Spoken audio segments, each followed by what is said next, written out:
Hey guys, this is Josh from the Dad Challenge podcast. This will be my, I think, final update on the Myka Stauffer situation. I have actually just reached out to the Delaware County, Ohio Sheriff's Department myself because I wanted to fact check and double check that there is actually an ongoing investigation. So I just called them myself and left a message, but then I left them a Facebook message, and this is what they wrote back. Okay, so the Delaware County Sheriff's Office has received several inquiries regarding the welfare of a local 5-year-old child who was recently given up for adoption. This child is not missing. Our primary concern is for the well-being of this child, as well as the other children in the household. Our investigation is ongoing and will include contact with all children to ensure their safety. All adoption cases are confidential and must go through a thorough process with specific requirements and safeguards. In private adoptions, there are the same legal requirements that must be adhered to. That's good to know. These include home studies as well as background checks on the adopting parents. In this case, we are confident that the appropriate process is occurring. In addition, both parties are being represented by attorneys to ensure full compliance with the court process. Due to the confidential nature of this case, we will not be releasing any specific information further comment. Okay, so Huxley's not been murdered. That's yay. You know, I'm actually super happy this is coming to like this conclusion. I never thought that they would have hurt him. Obviously, I don't think that. I think a lot of people did or just wanted to think the worst. A lot of people were worried. A lot of people were genuinely like, what's going on here? Like, it's so secretive. She took all her photos off Instagram and stuff, which I kind of am advocating for. I'm glad that she's doing this, taking Huxley off of all of their content. It has to be said, though, that we achieved something here as a YouTube people who are making these videos, who are commenting on them, who are going to the Facebook groups and asking questions, who are leaving them comments, that we were actually worried about somebody. We weren't spending our time making these videos and commenting and worrying because for our own good. A lot of people, and I think the majority of people who are worried about this case, were worried about Huxley, and for good reason, right? You don't just get a kid and just kind of like get rid of them.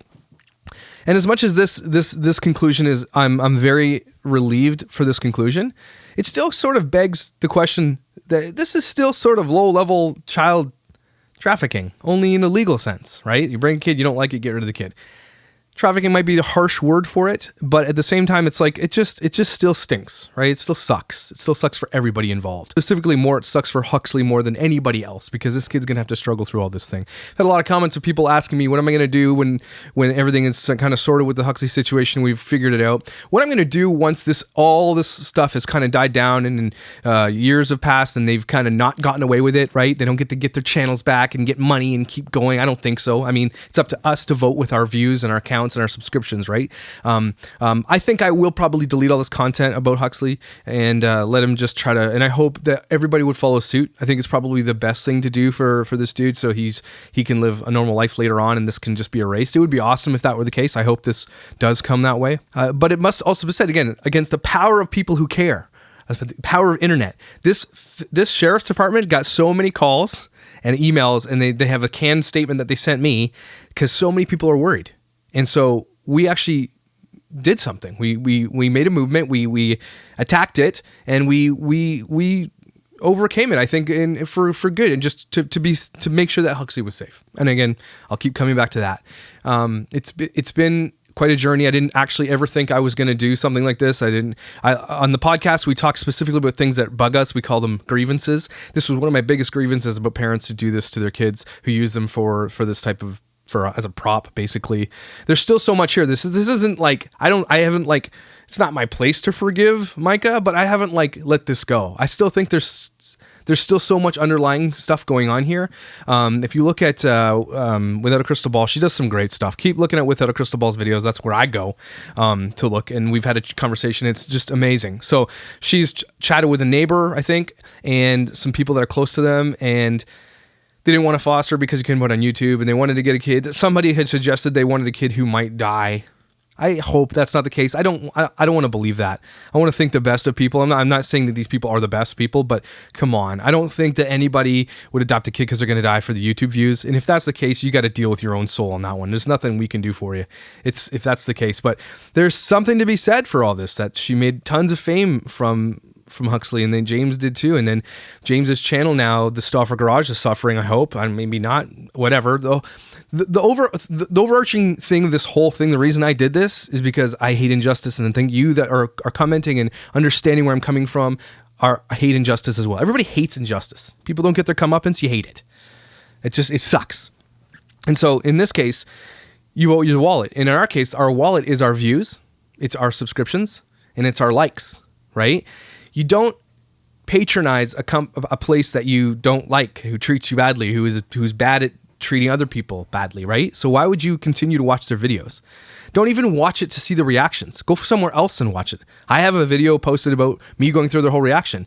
I'm not saying give me the views, but I'm saying don't give them the views. You have a right now to vote with your wallet. They've lost almost every major sponsor, I think, to their channel. Almost every single one of them. So many people have uncovered some craziness about her past as a nurse and some lawsuits and her being fired and her saying she's a nurse when she's not a nurse. These people's lives have been uncovered. Okay, it has been like, whew. If there's anything to be learned from all this, it's that the shininess and the perfectness and everything else is always a facade. Okay, always, because everybody has issues.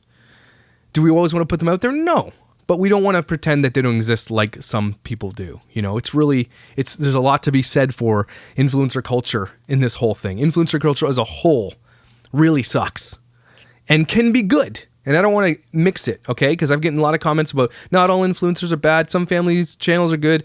I want to say this. There are some great influencer families out there. I agree. There really, really are, okay?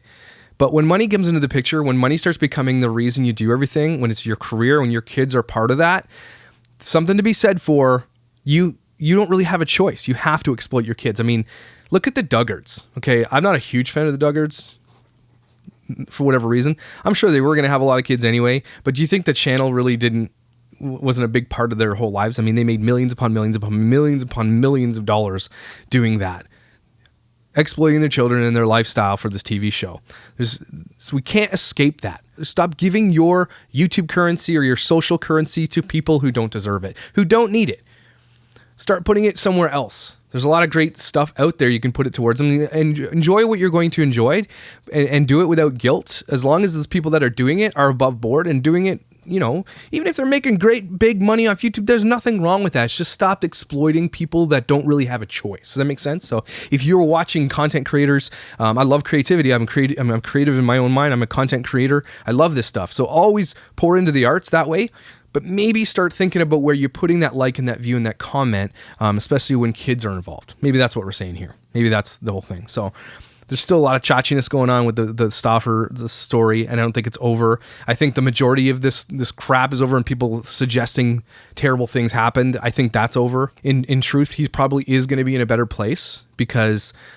and unfortunately, this family that's going to adopt Huxley, hopefully that they will, this whole situation doesn't deter them from that. And if you're out there listening, I encourage you to just go hard and give Hux the best life you could possibly give him. I've started a GoFundMe for Huxley because no one did, and I just decided I was going to do it. If you want to donate to that would be awesome. I'm going to make sure that it gets to him come hell or high water. If you are the people adopting Huxley, please contact me privately and I will make sure that it gets to you so you can use it for him, his purposes, whatever you need it for. If it's therapy, if it's when he goes to school, whatever, clothes, toys, get that kid something cool. I'm just saying, nobody might donate it to it all. I'm just saying I started it because I feel like Huxley probably deserves it, because I don't think the Stauffers are going to give him any money, even though probably the majority of their money and fame comes from that situation, right? So you can all go back and watch all the videos and everything that she said. You know, if you're here for the Hux, I don't blame you. Ugh. You know, it would be really interesting also to be a fly in the wall in the Stauffer household. Let's not forget either that there are humans, regardless of how bad we might think that they are, regardless of how gross we think what they did is. There's still a humanity here, right? There's still a place where we can some maybe lean on the benefit of the doubt for certain things, for sure, until we know the whole story. I know I'm probably as guilty as that, not knowing the whole story, but coming out with my commentary. It's just my view and it's my opinion. There needs to be an overarching conversation. There needs to be a bigger conversation about using kids, exploiting them in your videos. I'm not saying it's terrible, because I know I use Facebook and YouTube and I put my kids on there once in a blue moon. I actually have songs that my wife and I have sang and my kids being birthed on TV. You don't see a vag or anything like that. It's not terrible, but again, it's made me rethink, is that acceptable? I've asked my daughter Everly, who's my favorite daughter in the world, she's my only daughter, what she thinks. She loves the videos, you know, and I actually have conversations with them like, do you like these? And she loves watching them. And so maybe it's a conversation to have with your kids and your choice to make. But if you as a viewer, don't feel like you like that type of thing where people are exploiting their kids for YouTube views and stuff, just don't watch it. Just that's all there is to it. Just, until something else comes around or a law is passed or whatever, like it's just, we just vote with our social wallets as it is, you know. So thanks for watching all this. You know, it's been kind of a roller coaster. The podcast itself, as a Dad Challenge podcast, is a parenting podcast where we talk about life from the point of a parent, right? So a lot of great things that we talk about, a lot of hard things we talk about, a lot of things that we fall short on. If you listen to our podcast, you'll see that we're not perfect. Okay, I don't claim to be perfect. I don't think I'm better than the Stauffers or anything else. I just feel like there's a thing to be learned here, and I've taken some stuff away from it as a parent, and I've thought about a lot of stuff. So at minimum, this social dialogue is starting a conversation that people are having. And that's a great place to be, right? So, it's been a journey. I'm glad I've developed this kind of following. A lot of people have subscribed to the channel, and thank you for doing that. Thank you for listening. Thanks for understanding a lot of the comments. I've read almost all of them, probably all of them. I've commented a lot of them, liked a lot of them. You guys have some really great points out there. You guys have some really great concerns. And, you know, being a part of this was really cool. So going forward, if you have anything you want me to talk about, or you see something that you feel like I would social commentary on, then holler at me and I will try to cover it. But for now, I think I'm going to focus on the whole end of social media, influencer culture, and just go down that dark path, because you're talking about Logan Paul, Jake Paul, this whole thing going on with these guys and influencers in general. We're going to cover good influencers, bad influencers, and whatever else. And whatever else comes my way, I'm going to talk about it, because this is my therapy. You guys are my therapy. So thanks for watching. I don't care if you subscribe or like. I'm really just doing this for me because I'm selfish. But thank you for joining me, and I hope we can talk soon. Peace.